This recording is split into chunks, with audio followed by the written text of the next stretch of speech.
What is up, team? Welcome back. AuzSOME here. Hope everyone's having an awesome day. So I'm here to talk about Cardano. And as you guys know, Charles Hoskinson actually just came out on a YouTube video just recently blasting Ethereum, blasting Solana in terms of those blockchains and what they're doing, and then trying to compare what Cardano is doing.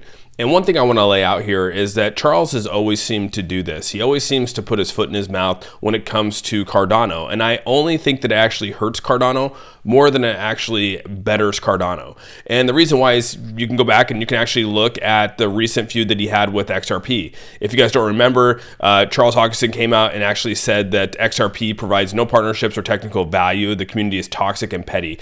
This tweet came out back in 2022 and caused a big rift. It actually had David Schwartz come out here and stepping in and basically asking him to reconsider his statements, and he actually doubled down and really held strong to his value, his true belief on this. And it's just crazy to me that he comes back here and now he attacks the other largest blockchains in this, and that Solana and Ethereum. And it seems like he always continually attacks these blockchains like somehow it's going to change people's mind and go work with Cardano. And I feel like it only actually hurts Cardano when this happens. And he did it with XRP. And now he's doing it with Solana and Ethereum. And as you guys know, one of the big things that Cardano is doing here is they're trying to actually achieve working with a Bitcoin layer, creating a Bitcoin layer. And there's other places out there, like Core is another one that's out there. You have Stacks is another one out there that's using Bitcoin as part of their ecosystem, and that's something that Cardano is trying to do as well. As you can see right here, Cardano announces a partnership with Bitcoin OS, and this is expected to actually happen in a few months here.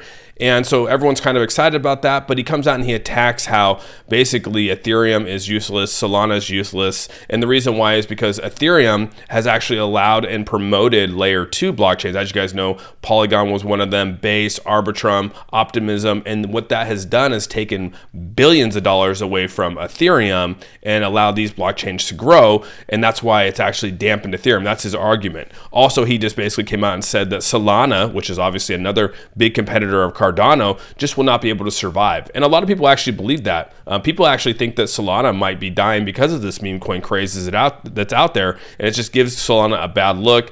But this is again what Charles does. He actually doubles down, and when like Ethereum networks are down or when Solana's down, he seems to kick them while they're down, and that's exactly what he did to XRP. XRP obviously was going through their issues with the SEC, and it kind of like he was like, this is my perfect opportunity to take advantage of this opportunity, and maybe I'll sway people from the XRP army to come over and be a part of the Cardano army. And I think that actually backfired on him, and he has now come out and he obviously back earlier last year came back and had an apology out there acknowledging that what he said was wrong, and so be it, whatever it might be.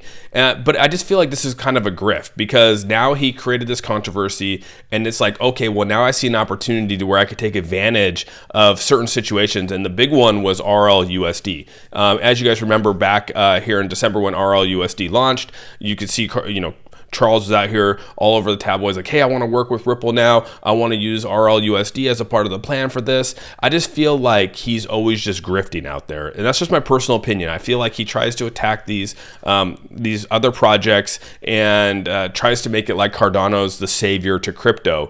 And it's just weird to me. I don't know why people do that. It's almost like how the Bitcoin maxis continually attack XRP. I don't understand why you just don't want to try to work with people, why you got to always knock people down. And I feel like Charles has always done that, which is always why I've always steered away from investing in Cardano, because I just don't like that mentality. And so when people ask me, like, is Cardano a good project? Like, I think Cardano's a good project, but the leader behind it in Charles, I don't really know if I agree with his behavior or how he acts in this space. I feel like we're trying to bring crypto together and not tear it apart. And everything that Charles has done, he constantly just attacks other projects and tries to tell you all the reasons why they're bad and why Cardano's good. And I just don't think that's a good look. I've never liked that in this space. And it's just another example of why something like this where I just don't get on board with Cardano. And unfortunately, Cardano's price continues to suffer from these kind of things. I don't know if Cardano is going to bounce back or not. They might do good under this Bitcoin layer that they're trying to do, this layer 2. Stacks has done very, very well. And maybe Cardano will do well under it. But again, this is just something, I guess maybe it's a personal preference here. When you have other projects that are attacking other projects, you just kind of don't want to be a part of that. And you go back to his statements here where he says that the community is toxic and petty. Well, you don't think that this is toxic and petty of what you're doing here? So the hypocrisy is just crazy to me that you're able to do it and it's acceptable for you to do it. But then when other people come at you and tell you what you're saying is wrong, you're going to call them petty and toxic. But yet you're creating a toxic environment by doing this. And so I just wanted to come out and make a video on this, that I just feel like the more I listen to Charles talk and the more he comes out into the tabloids here, I feel like he's just grifting to try to make Cardano the best blockchain possible and say it's the best thing possible. Yet it's the slowest moving blockchain out there in terms of growth. You can see just based off price, it barely moves. It's constantly, up and down, and everything being promised. It's like, yeah, we get excited, but nothing really ever happens. And so that's just kind of where I'm at with it. Again, not that it's a bad project, not that it's a bad blockchain. I just don't think that it's better or has it's more superior than others. Yet Charles continues to push that. So let me know your thoughts down below. Again, I think that this whole RLUSD thing is a grift. I still think that he believes what he's saying here. The reason why he apologized to the XRP army is because he wants to be in good standing. He wants more users over here, and he knows that if he continually attacks XRP, they'll never use Cardano.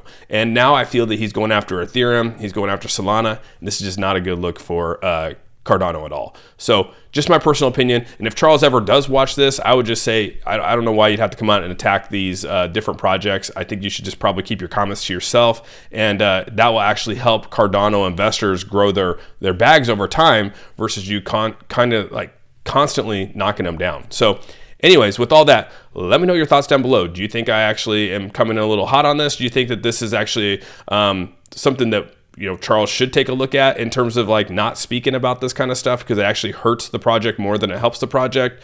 I don't know, maybe I'm off base. But with all that, let me know your thoughts down below. Make sure you give this video a thumbs up. If you haven't subscribed, hit that subscribe button. And with all that said, we're out. Peace out, everyone.